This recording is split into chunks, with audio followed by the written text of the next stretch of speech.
राम राम राम। अखिल गुणनिधान सच्चिदानंद घन करुणावरुणालय भक्तवत्सल भगवान श्री पांडुरंगाच्या चरणावर मनपूर्वक साष्टांग करतो।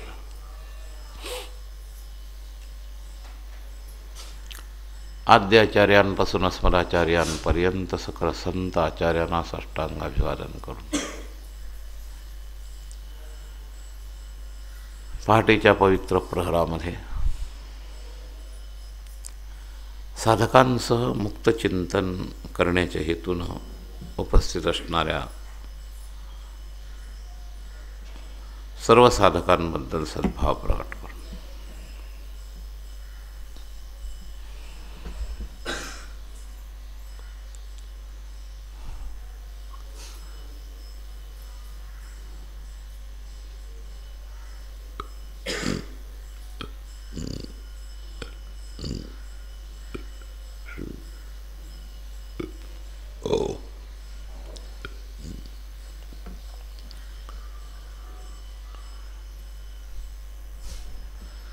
साधकदृष्ट्या भगवत प्राप्तीपर्यंत जाण्याचं चिंतन संतांनी अनेक ठिकाणी मांडलं आहे। विविध रस्ते, विविध सोपान या रस्त्यातले संतांनी वर्णन केलेत। त्यापैकी निषेधांग आणि विधी अंग या दोन अंगांपैकी निषेधांग प्रधानतेचा विचार हा प्रारंभिक या असंगतेच्या दृष्टीनं असंगशस्त्रेण दृढेन चित्वा ततः पदम तत्परिमार्गितव्यम, तर या दृष्टिकोनातून या निषेधांगाचा विचार करत असताना ममता, अहंकार, काम, क्रोध, वासना असा विचार आपण माऊलीच्या रस्त्यानं पाहिला। आणि आता त्या वासनेच्या अंतर्गत प्रकरणाच्या 4 स्रोतांपैकी एका स्रोताचा विचार चालू आहे। संतवाणीच्या आधारानं पापाच्या व्याख्येचे विभाग,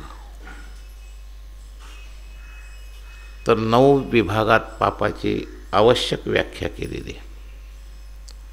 पापतया नाव परदारागमन, पापते परधन अपहार।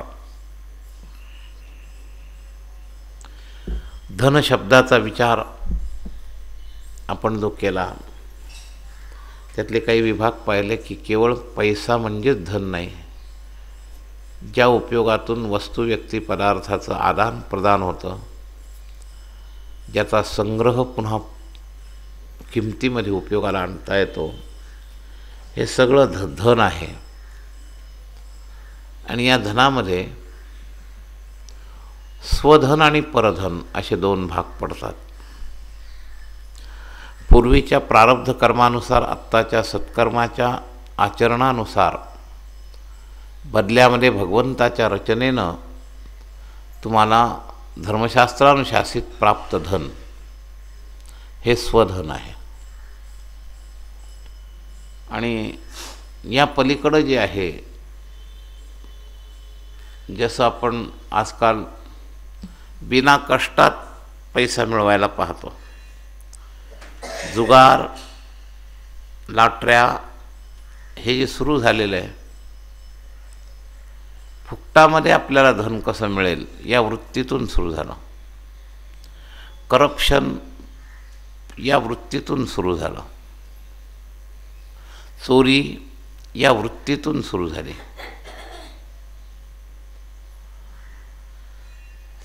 तर हे सगळं परधन आहे। फुकटाची अपेक्षा, करप्शन, चोरी हे सगळं परधन आहे।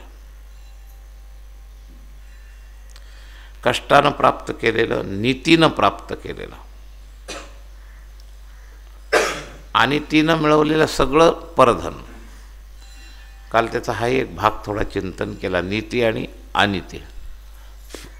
शास्त्रानुमतानं जी प्रगट आहे ती नीती, आणि त्याच्या पलीकडं स्वैराचारानं, युक्तीनं, वकिलीनं आपण जी अनीती, तर ही अनीती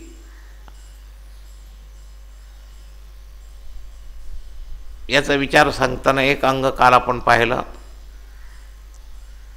नीती धर्म दीडमधली आहे. कायदा सरकारच्या नागरिक शास्त्रातल्या नियमावलीतून बसला जातो.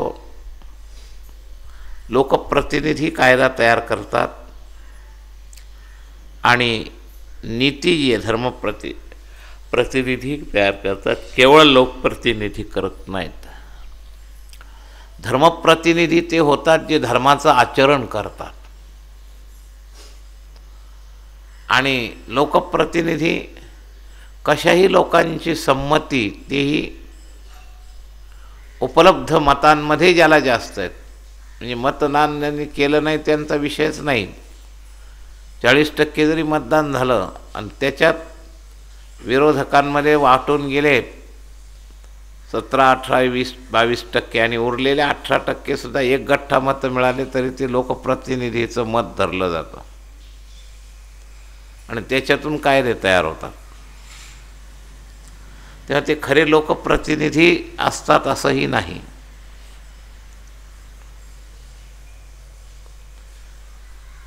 लोकप्रतिनिधी धर्म जाणकार नसतात.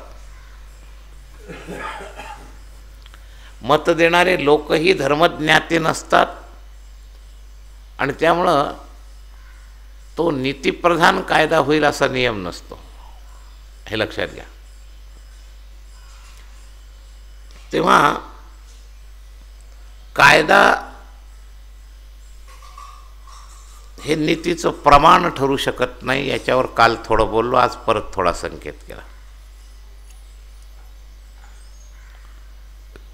धर्मशास्त्रानुसार म्हणून तस्मात् शास्त्रम प्रमाणंतेचं प्रमाण काल दिलं. तर परधन स्वधन हे ठरवण्याचा नियम सुद्धा धर्म आहे.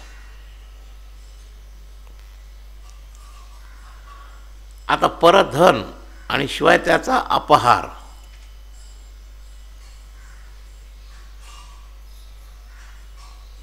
परधन अपहार करणं या वृत्तीमध्ये महापाप आहे.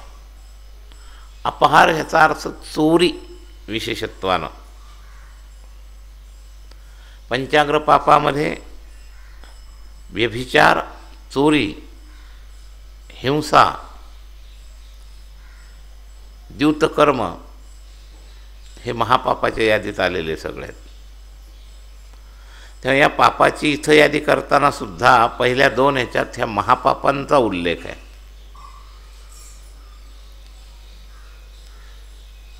तर साधारण पाप परिमार्जित होतात, महापाप भोगावे लागतात.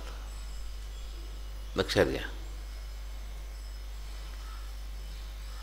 पुण्याच्या बळावर पापाचं परिमार्जन करता येतं, म्हणून धर्मशास्त्रामध्ये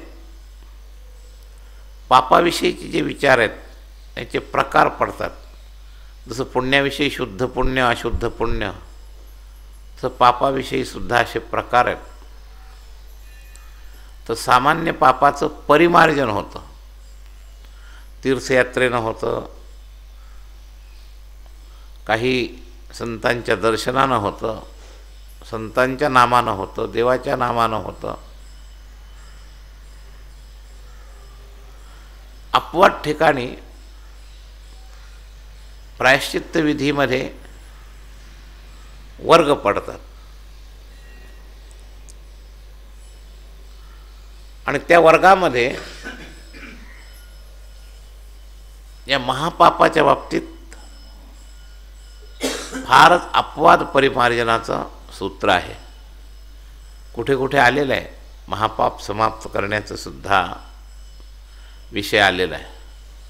पण साधारण पाप पुण्य याचं परिमार्जन होतं. याचा भाव असा की महापाप न करण्याची सावधगिरी, साधं घडलेलं पाप परिमार्जन व्यवस्थेमुळं पाप घालवण्याची सावधानी करावी, पण महापाप न करण्याची सावधानी करावी. सगळेच पाप परिमार्जन करण्याचा प्रयत्न केला पाहिजे साधकानं, पण काही पाप न करण्याची सावधानी करायला पाहिजे. त्यात हे दोन पाप येतात. आणि या दोन्ही बाबतीत आज कलियुगात बराच समाज असावध दिसतो.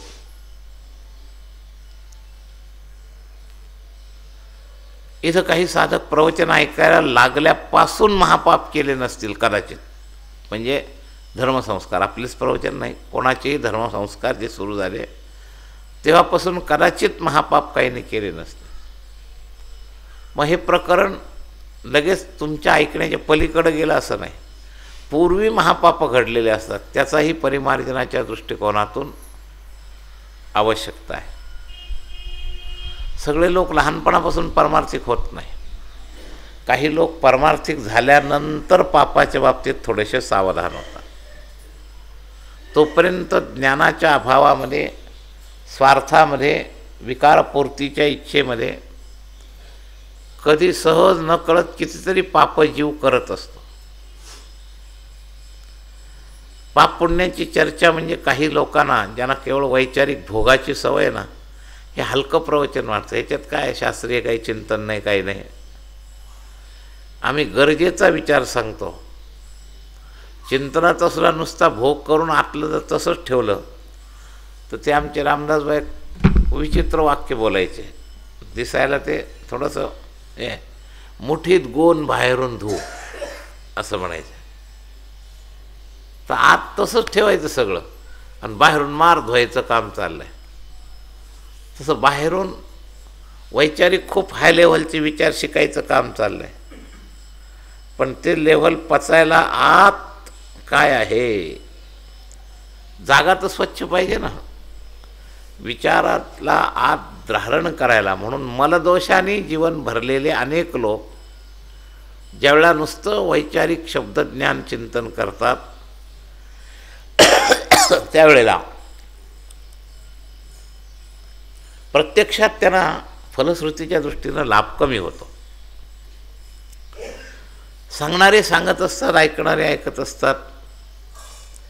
कित्येक वेळेला सांगणाऱ्यांचाही मलदोष गेलेला नसतो, गप्पा खूप उच्च मारतात. ऐकणाऱ्याचाही मलविक्षेप दोष गेलेला नसतो, पण फार मोठं मोठं श्रवण करण्यात त्यांना विशेष वाटतं. हे काय पाप पुण्याच्या गोष्टी ऐकणं म्हणजे थर्ड क्लास वाटतं काही लोकांना. तर आपण साधक विचार करतो हे लक्षात घ्या.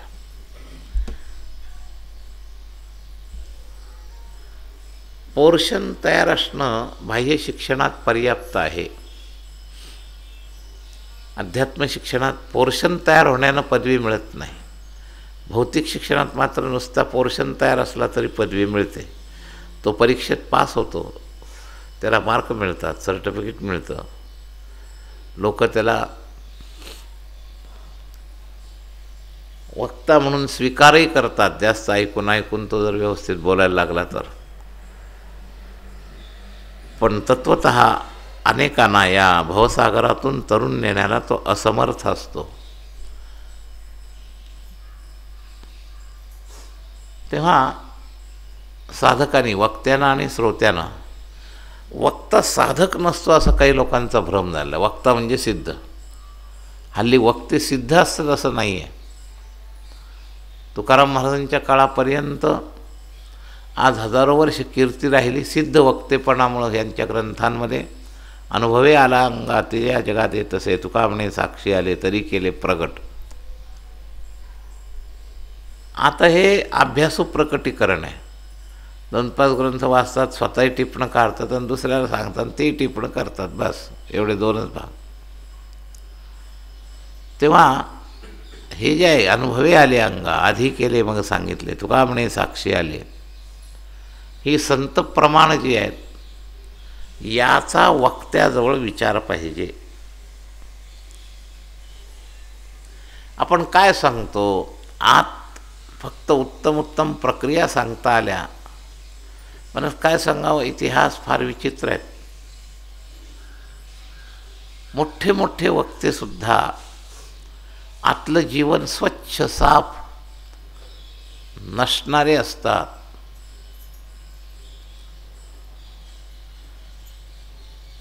वक्ता आपल्याला मदत करतो, पण वक्त्यावर प्रभावित होताना आचार प्रभवो धर्म हा पायाच गेला. का बोललो हे सगळं विषयांतर करून नाही. मग परधन अपहार, यामध्ये व्यभिचारात सापडणारे वक्ते कमी टक्के, पण परधन अपहार याच्यामध्ये सापडणारे पुष्कळ वक्ते आहेत, हे लक्षात घ्या. दान घेणं यांनी परधन अपहार होणार नाही, पण कोण्या पद्धतीनं दान घेता याच्यावर अपहार सिद्ध होतो, लक्षात घ्या. आपण पाहतो काही ब्राह्मण लोक क्षेत्रांमध्ये जबरदस्तीनं, आता तर इथपर्यंत विचार आलेला आहे, देवळांमध्ये दक्षिणेत अशी पद्धत सुरू आहे, टॅक्ससारखं. म्हणून आपल्या इथं मध्ये आज झालं होतं, पण विचार चालले होते, परत पांडुरंगाने ते सगळं चक्र फिरवलं आणि बदलवलं. टॅक्सचं दर्शन हे जबरदस्ती घेतलेलं दान आहे, त्याची इच्छा असो अथवा नसो. तसं ठरवून कार्यक्रम करणं हे सुद्धा टॅक्ससारखं आहे. आता कितीतरी लोक इतकाही देवावर विश्वास नाही, जे देवाची भक्ती करतात. संत म्हणतात, आम्ही काय कोणाची खातो तो श्रीराम आम्हाला देतो. तो देईल की बुद्धी, तुम्ही तुमचं कर्तव्य करा, त्यांचं कर्तव्य करण्याची बुद्धी परमात्मा देईल. तुमच्या नशिबात असलेलं धन खेडेगावी भाषेमध्ये छप्पर फाडून तुम्हाला मिळेल, पण आमचा जेवढा विश्वास राहिलेला नाही. समजा सुरुवातीला कमी मिळाला तर आपणही परीक्षेत उतरणं गरजेचं आहे. पैसा हे प्रधानता नव्हे, पैसा जड आहे, आणि अध्यात्मविद्या विद्यानाम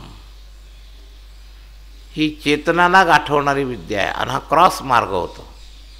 पैशाच्या मागं पळत राहणं, एका बाजूला चैतन्याचा उपदेश करतो आणि आपण स्वतः विरुद्ध दिशेला प्रपंचाच्या पैशाच्या मागं पडतो. हा अनुभव विरुद्ध विषय होतो. त्याच्या वक्तृत्वातही ताकद राहत नाही, त्याच्या वाढीला पावित्र्य राहत नाही. तर आपण ह्या गोष्टी लक्षात जर घेतल्या बारकाईनं, तर परधन अपहार हा बऱ्याच वेळेला वक्त्यांच्या सुद्धा जीवनात सापडतो. परदारेपेक्षाही परधनाच्या बाबतीत अपहार हे पाप चांगल्या चांगल्या शहाण्या लोकांकडून होतं. व्यवहारी तर करतातच, व्यवहाराचा काय प्रश्न आहे. तर धनप्रधान अर्थप्रधान व्यवस्था असल्यामुळं अर्थ डोक्यात बसलेला आहे. सगळीकडं पैसा पैसा पैसा पैसा हाच डोक्यात बसलेला आहे.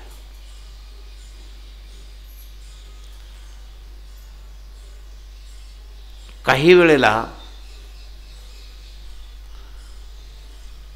वरची सगळी आवरणं ही त्याच करत असतात. तुम्हाला लोकेशन आवडते, मग लोकेशना द्यायची आणि तुमचं धन घ्यायचं, नावं जाहीर करायचे, त्याचे सत्कार करायचे.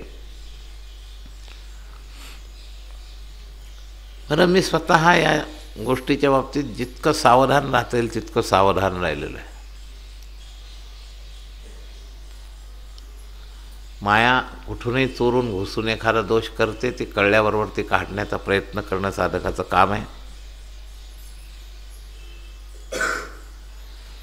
पण या काही गोष्टी आपल्या जीवनात आल्या पाहिजे. मुद्दाम हे तुमच्या इथलच्या लोकांकरता का सांगतो, तर परमार्थिक लोकांमध्ये सुद्धा परधन अपहार आपल्याला फुकट मिळालं तर पाहिजेच असतं. शास्त्रदृष्ट्या जसं व्यापाऱ्याने 1/6 नफा घ्यावा असं शास्त्र सांगतं, मग तिथपर्यंत ते स्वधन आहे. धर्मशास्त्रात उल्लेख आलेला आहे की व्यापार करताना, आदान प्रदान करताना मधल्या कष्टाचे तुम्हाला नफा मोबदला मिळाला पाहिजे, तो 1/6पर्यंत घ्यावा. 18 अष्टोदशीस 15 ते 17%, लक्षात घ्या, 17.5%. आणि तितक्या मोबदल्यात आपलं जीवन चालवावं, हे जसं व्यापाऱ्या करताय. मग वक्त्याला सुद्धा काहीतरी असं असेल ना नियम.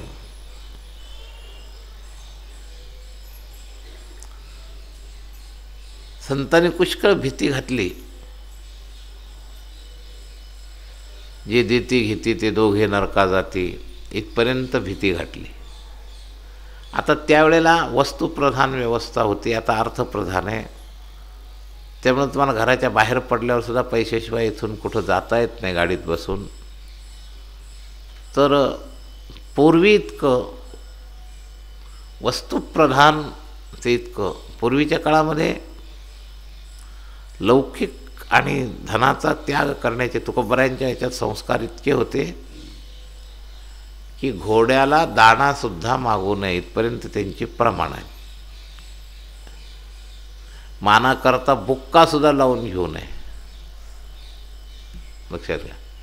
माळ घालू नये गळान, बुक्का भाळा लावून भाळा, बुक्का लावू नये भाळा, असं प्रमाण आहे. तेव्हा तिथं बुक्केशी विरोध नाही आहे, मानाशी विरोध आहे. त्यानिमित्तानं सत्कार म्हणून जो हार घालणं बुक्का असतो ना, त्या दृष्टिकोनातून येते, लोकेशनीच्या अर्थातून आहे, ते लक्षात घ्या.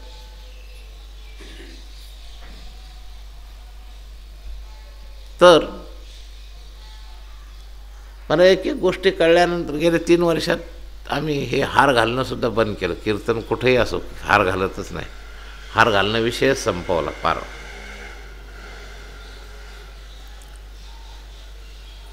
ही तुमची हार आहे म्हणून हा हार नको, हे हार नको म्हणून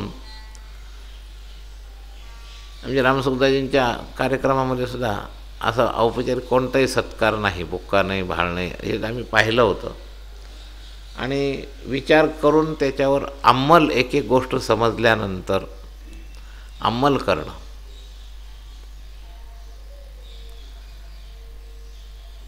तर हा लोकेशनेचा भाग. आणि दक्षिणा याच्यामध्ये दान घेताना या काही गोष्टी आपण टाळायच्या. पहिली गोष्ट ठरवायचं नाही, इथून पुढे याच्यातले काही पोरं कीर्तनकार होतील, काही गोष्टी जर लक्षात ठेवल्या तर ते प्रवचन ही साधना ठरेल, करणंसुद्धा. पण हे नियम पाळले नाहीत तर ती साधना ठरणार नाही, ते परधन अपहाराचं साधन ठरेल. लक्षात घ्या, ठरवून कार्यक्रम करणं. आणि ते ठरवताना सुद्धा नियम न ठेवणं. मधल्या काळातले आमचे काही कीर्तनकार, आमचे ईडशिकर होते ना, तर धन एवढंच घ्यायचं की जेवढा खर्च आला, असा त्यांचा नियम होता. मी त्यांचे 5-6 कार्यक्रम केले, तर मोजून जेवढं भाडं लागलं त्याच्यापेक्षा जादा पैसे घेत नव्हते. भगवानवाडी शिखर आम्ही पाहिले पुष्कळ. तर फडकऱ्यांना जुन्या संतांच्या संस्काराचे वळण होतं, हे लक्षात घ्या. आता आचार्य आणि फडकरी यात थोडा फरक पडतो. आचार्य हे धर्मव्यवस्थेचं त्यांच्याकडं जबाबदाऱ्या असतात. गृहस्थी लोकांमध्ये या फडकऱ्यांनी सेवा करावी, कीर्तन ही सेवा आहे. चिंतने चिंतने तद्रुपताचं ते साधन आहे. पण ते साधन केव्हा घडेल, जेव्हा त्या साधनाचा उपयोग स्वार्थाकरता केला जाणार नाही त्यावेळेला ठरेल. लक्षात घ्या. आता हा विचार आचार्य या नात्यानं थोडा बदलतो. आता संन्याशांनी पैशाला हात लावू नये, पण शंकराचार्यांनी दानदक्षिणा घ्यावी का, तर त्यांच्याजवळ धर्माचं व्यवस्था आहे, शास्त्रानं सांगितलं आहे असं. तर धर्माचे आचार्य असल्यामुळं, धर्मव्यवस्थेची रचना असल्यामुळं, धर्मव्यवस्थेकरता फिरती असल्यामुळं पूर्वीपासून आचार्य मंडळींच्या समोर आलेली दानदक्षिणा त्यांनी घेतली तर तो दोष नाही. जसं ब्राह्मण वर्णामध्ये दानदक्षिणेवरच जीवन जगावं असं त्यांना प्रत्यक्ष शास्त्रामध्ये व्यवस्था आहे. तरी ठरवण्याचा निषेधच आहे बरं का, हे लक्षात घ्या. ब्राह्मण असला काय आणि आचार्य असले काय, ठरवणं हे अपहारच आहे. तेव्हा दानाचे सुद्धा बारीक बारीक नियम आहेत. मी संन्यास घेताना याच्यावर विचार केला. पूर्वी मी सांगितलं तुम्हाला की भागवत करत असताना मी महाराजांना म्हणलं होतं, तर महाराजांनी सांगितलं समाजाला कलियुगामध्ये मुळातच दान देण्याचे संस्कार राहिलेले नाहीत, तर दान टाळू नका, दानाचं स्वार्थाकरता उपयोग करू नका, असा एक संकेत महाराजांनी त्या ठिकाणी केला. तुमच्याकडून कामं व्हायचे जगाचे, डोंगरे महाराजांनी तेव्हा काही कामं व्हायचे, तर हे चालूच आहेत, गोरक्षा असो किंवा हे. तेव्हा दान आपल्याकरता उपयोगाला येणार नाही याची काळजी घ्या. आपल्यापुरतं दान वेगळं, आपल्या भोगाकरता दान वेगळं आणि परोपकाराकरता दान वेगळं. तेव्हा यामध्ये सुद्धा माझ्या लक्षात आलं की संन्यास घेतल्यानंतर हे हात काळे करायचे नाहीत. कॅशियरच्या हातात पैसा खूप येतो हात काळे करण्यासारखा. म्हणून जसं बुक्का आणि माळ घालायची ठरवली नाही, तसं दानदक्षिणा हातात घेतली तरच तो दानदक्षिणेचा संकल्प ठरतो.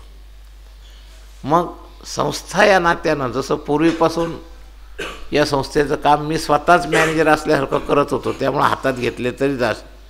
आता संन्यास घेतला, आता आपला संपर्क त्या संस्थेशी संपला, तर ज्याची संस्थेवर आणि माझ्यावर श्रद्धा आहे त्यांनी दानपेटीचा संस्थेशी संबंध आहे अशा अर्थातून पूर्वीच्या ह्याच्यातून याच्यात फरक पडतो.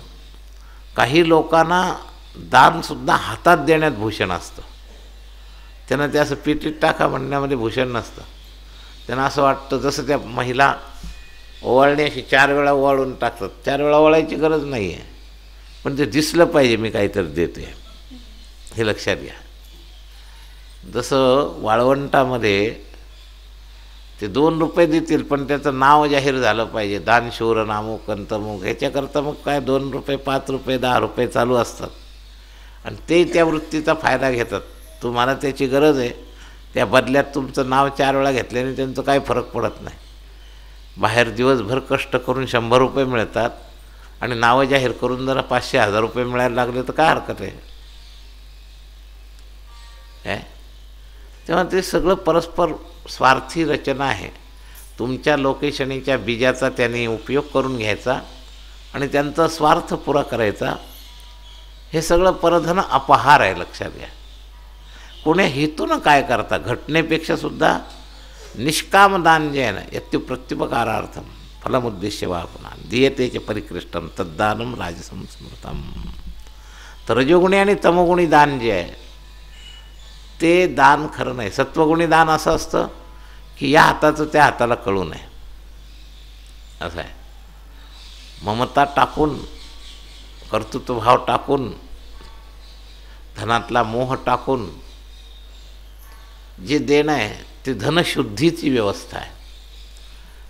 आमच्या भागवतामध्ये आमचे डोंगरे महाराज सांगायचे, मी सांगतो, स्नानानं तनशुद्धी, ध्यानानं मनशुद्धी आणि दानानं धनशुद्धी. तेव्हा दानाने धनशुद्धी होते हे सत्य आहे, पण दान देणाऱ्याने त्या दानामध्ये निष्कामता ठेवली तर ती धनशुद्धी आहे, असं आहे. आणि घेणाऱ्यामध्ये सुद्धा निष्काम वृत्ती पाहिजे. स्वार्थानं धन घेतलं की तो व्यापारच होतो. मग ते तरी काय आपल्याला नफा राहावा म्हणून व्यापारात किमती वाढवतात, तसाच हा प्रकार आहे. आणि त्याला काही गणित नाही. जसं वकिली फीला काही नियम नाही, तसं हल्ली महाराजाच्या कीर्तनाच्या पैशाला काही नियम राहिलेले नाही. एका कीर्तनाचे जाण्या येण्याचा खर्च सोडून 10 पटसुद्धा 20-20, 25-25 हजार रुपये घेतले तरीसुद्धा त्याला नियम नाही. वकिलानं किती वकिली फी घ्यावी याला काही नियम नाही आहे. पण हा नियम कायद्यात नाही का? नियमच नाही. फक्त कायद्यात नियम नाही, हा धर्मशास्त्रामध्ये नियम आहे, हे लक्षात घ्या. पोटापुरतं उपलब्ध करणं, ज्याला परमार्थ कळतो त्यांनी पोटापुरते काम परी अगत्य तो राम कर्माबद्दल, तसं पोटापुरतं धन. आता पोटाची व्याख्यासुद्धा शास्त्रात आलेली आहे. तुमच्या व्यवहारात पोटाची व्याख्या पूर्ण नाही. किती आलं तरी ते पोट पुरतच नाही त्याला, लक्षात घ्या. शास्त्रामध्ये सगळ्या व्याख्या आलेल्या आहेत. म्हणून तो 1/6 जो नियम सांगितला मी, तो धर्मशास्त्रातला नियम आहे, कायद्यातला नियम नाही. म्हणून कोणत्याही पापाच्या व्याख्येकरता सरकारी कायदा प्रमाण नाही, धर्मशास्त्र प्रमाण आहे, लक्षात घ्या. त्या धर्मशास्त्र प्रमाणातून विचार करावा आणि आपल्या आवश्यकतेचा सुद्धा विचार करत असताना धर्म काय म्हणतो, परी अगत्य तो राम, हे आहे का? अगत्य पोट झाले, राम अगत्य राहिलाच नाही, गौण झाला. पूर्वीचे आमचे संत सांगायचे ना की परमार्था करता संसार का संसारा करता परमार्थ. तर लोकांचा आता संसाराकरता परमार्थ झालेला आहे. परमार्थ झाले साधन आणि साध्य झाले संसार. अशी अवस्था आहे गृहस्थी जीवनांमध्ये. मला कोणत्या उदार भूमिकेतून या संप्रदायामध्ये गृहस्थाश्रमाची अनुमती दिली आणि त्याचा दुरुपयोग असा झाला की गृहस्थाश्रम प्रधान झाला आणि परमार्थ गौण झाला. परमार्थ साधन झालं आणि गृहस्थाश्रम साध्य झालं. आणि ते प्रमाण संताच्या नावाखाली आम्ही खपवतो. आमच्या याच्यामध्ये अगदी खुद्द माऊलींचं पहिल्याच हरिपाठाच्या अभंगातलं प्रमाण आहे, आसोनी संसारी. तर लोक त्याचा उपयोग करतात, मग ते का नाही झाले संसारी हे नाही विचार करत. तेव्हा आसोनी संसारी जीवे वेगू करे, वेदशास्त्र उभारी बाई असं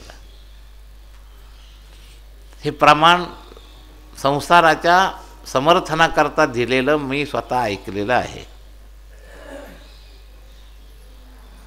तर अशा हेतूतून नाही खरं म्हणजे हे झालेलं. गृहस्थी लोकांना शनै शनैर उपरमेतचा साधन म्हणून उपराम होण्याकरता सुरुवातीचं प्रवेश कालाचा विचार थोडा ढिला ठेवला म्हणून आपल्या सगळ्यांचे नंबर या संतांच्या मालिकेमध्ये लागले. तुका म्हणे चाल वेगे जाऊ तयाची या मागे. तर प्रवेश कालाची ढिलाई आज आपण त्याचा दुरुपयोग करतो. ते लायसन समजलं, त्याच्यातून बाजूला होण्याचा विचारच डोक्यामध्ये नाही. आणि जर अशा पद्धतीचा अपहार असेल तर त्या पैशाचा संस्कार तुम्हाला कधी उपराम होऊ देणार नाही. धन प्राप्ती ज्या लेव्हलवर आहे त्याचा परिणाम त्या धनातून निर्माण झालेल्या अन्नावर असतो. आणि अन्नाचा जसा संस्कार असतो तसं मन होतं.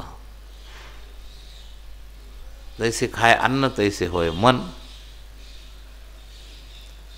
आणि अन्नावर परिणाम धनाचा. मग जर अपहरित धन असेल, अन्न जरी आकारानं पवित्र असलं तरीसुद्धा त्याची उत्पत्ती केंद्र जर बिघडलं तर त्या अन्नावर सात्विक अन्नसुद्धा तमोगुणी होतं.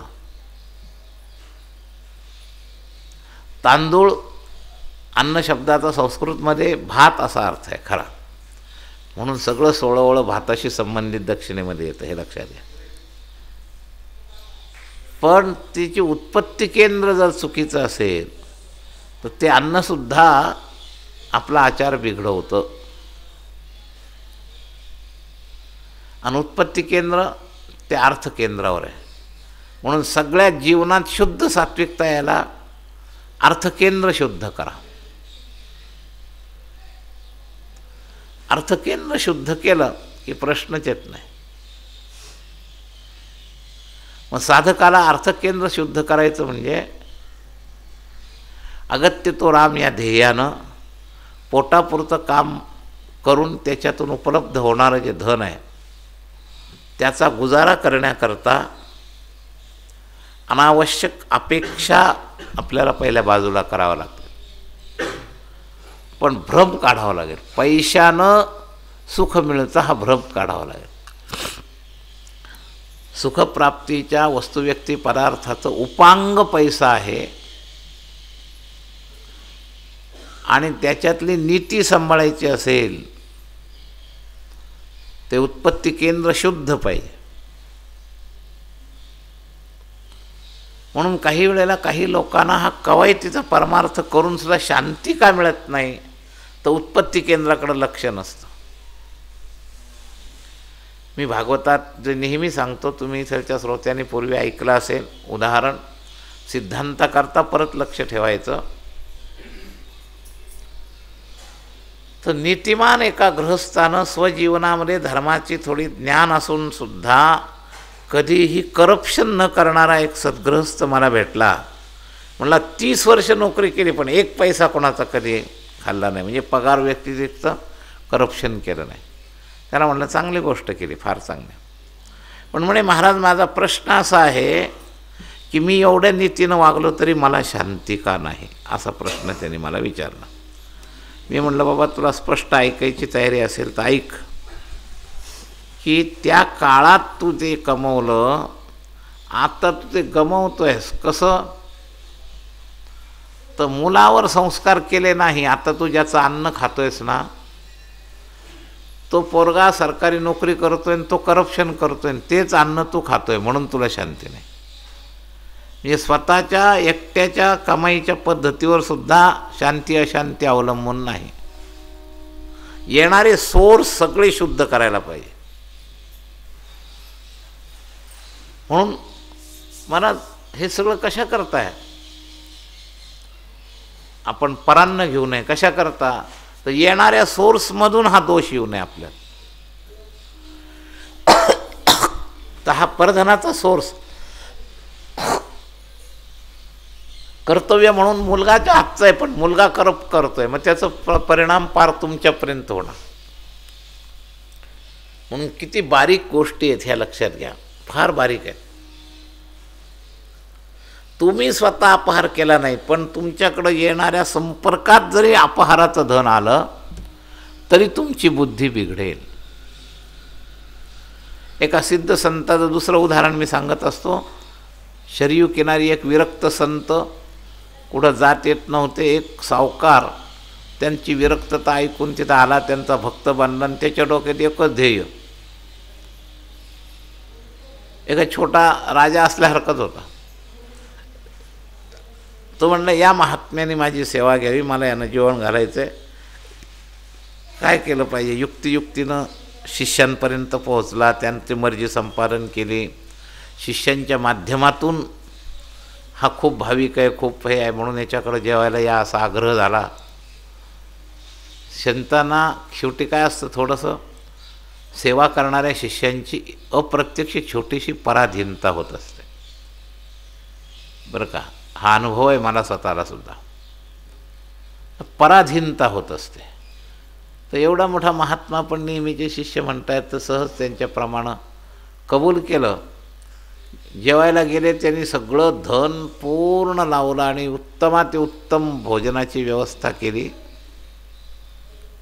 भोजन व्यवस्था केली, जेवायला बसले. त्याला वाटलं की महाराजांची सेवा करण्यामध्ये जेवढा खर्च करता येईल आणि इतकं ऐश्वर्यात जेवण घातलं की उत्तम राजाच होता तो. सोन्याचं ताट आणि सोन्याच्या वाट्या आणि चमचे अशी सगळी व्यवस्था महाराजांच्या सफरते करता. एका अर्थानं सोनं हे तसं पवित्र पण असतं बरं का. सोन्याला दोष कमी इतर धातूंपेक्षा. म्हणजे सगळ्यांना आपल्याला शक्य नसतं हा भाग वेगळा. चांदी आणि सोन्याला दोष कमी. आता कोणत्याही हेतून त्यांनी केलं असेल पण ते ऐश्वर्य उभं केलं. जेवताना इतके ते सगळे पदार्थ वाट्यान बिट्यान पाहिल्याने त्याला वाटलं काय या खरा चमचा झोळीत घातला तरी काय पत्ता लागणार आहे याला. म्हणजे स्वतः घालायचा असं सुद्धा नाही, नुसता विचार मनात आला. पण तो अंतर्मुख सिद्ध साधक होता तो. तेव्हा त्याला वाटलं असा विचार तरी मला का या अन्नाच्या बाबतीत यावा. नुसतं येऊन चाटून निघून गेला. तो स्वतः फार मोठा अधिकारी असल्यामुळे त्याच्या हातून कृतीचा संबंध आला नाही.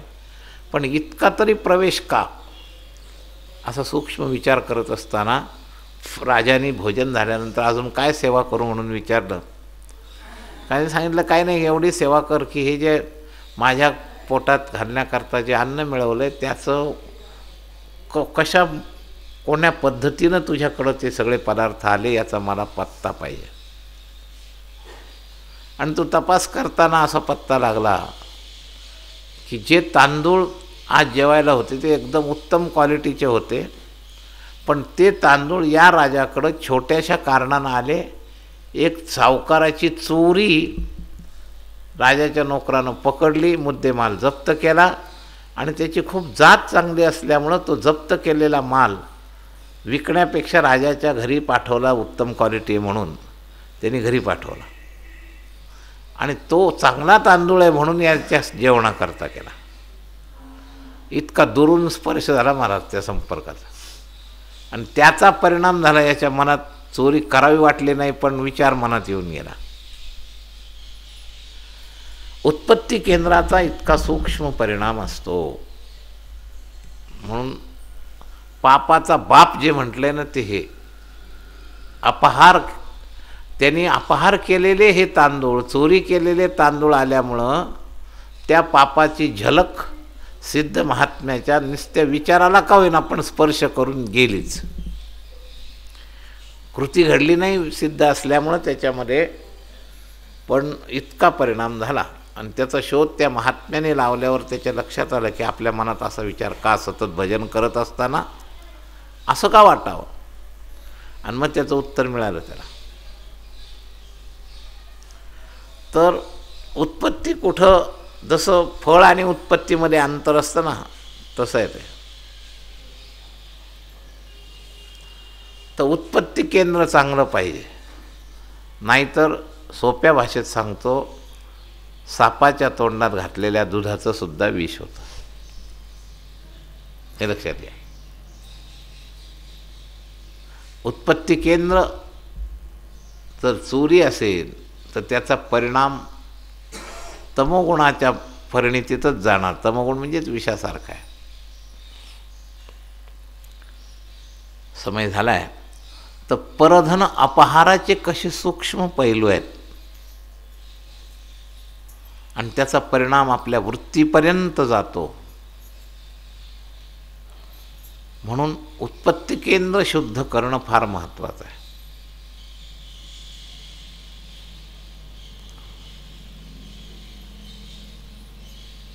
काही आवश्यक वस्तू जसं विकार हे आतून निर्माण होतात, तर त्यातला काम विकार आतून निर्माण होतो, लोभ विकार बाहेरून येतो. तर बाहेरून येणाऱ्या यादीत हे सगळं अपहार प्रकरण आहे. तर बाहेरून येणारं केंद्र सुधारलं पाहिजे. म्हणून आचार प्रभवो धर्मः.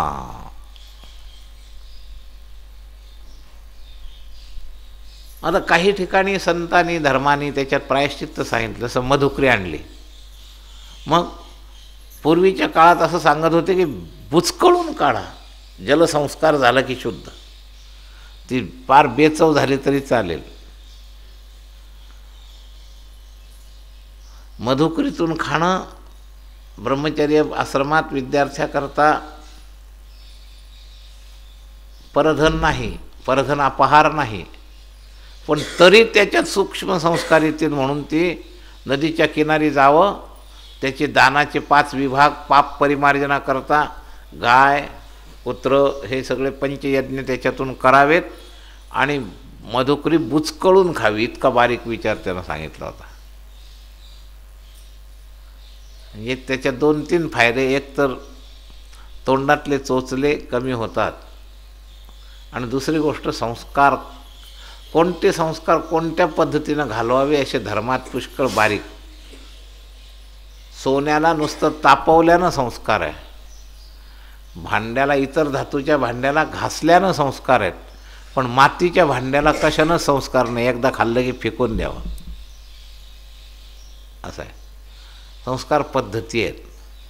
तुमचा सुती कपडा धुवून स्वच्छ होतो, उलनच्या कपड्याला हवेनं शुद्धी आहे, लक्षात घ्या. तर शुद्धी संस्काराचे सुद्धा धर्मामध्ये बारीक बारीक बारीक बारीक विभाग सांगितलेले आहेत. तर धनाला अशुद्धी अपहारानं आहे, म्हणून स्वधन असावं, परधन नसावं, आणि परधनाचा अपहार तर मुळीच नसावा. परधन असणं पाप आणि परधनाचा अपहार महापाप असं समजावं. म्हणून धन, परधन आणि अपहार असे 3 टप्पे सांगितले. तर आज त्याच्यातला आपण काही सूक्ष्म विचार सांगितला. उत्पत्ती केंद्राची सावधानी. एवढ्याने काय होतंय? काही नाही, तुमचा फक्त प्रगती आडेल, दुसरं काय व्हायचं? काही होणार नाही. जीवन जगायचं जगणारच आहे तुम्ही, पण मोक्षाची जी तीव्र अपेक्षा जर असेल त्यात प्रतिबंध होणार आहे. वरून वरून काही दिसणार नाही. तुम्ही म्हणता याने खाल्ल्याने काय होतं आणि ते खाल्ल्याने काही नाही, काही होणार नाही. तुमचं जीवन जगलं जाईल, ते सगळं होईल. आडले कुठं, घोडा आडेल कुठं? फक्त मोक्ष साधना करता प्रतिबंध. तीव्रता येणार नाही, साधनामध्ये वेग येणार नाही. तीव्रेण भक्तियोगेन भागवतामध्ये श्लोक आलेला आहे. तर ही तीव्रता यायला पाहिजे असेल तर ही इतकी बारीक काळजी घ्या. म्हणून पापाच्या व्याख्येपैकी या पहिल्या चरणात 2 महापापाचा उल्लेख केला. आता पुढच्या पापांचे उल्लेख पुढे आलेले आहेत. याच्याविषयी अजून एखादा विचार सुचला तर उद्याला सांगू, नाही तर पुढचं चरण उद्याला प्रारंभ होईल. पुंडलिक वरदा हरिविठ्ठल श्री ज्ञानदेव ज्ञानेश्वर महाराज की जय. नाम भगवान की जय. जय जय श्री राधेश्याम.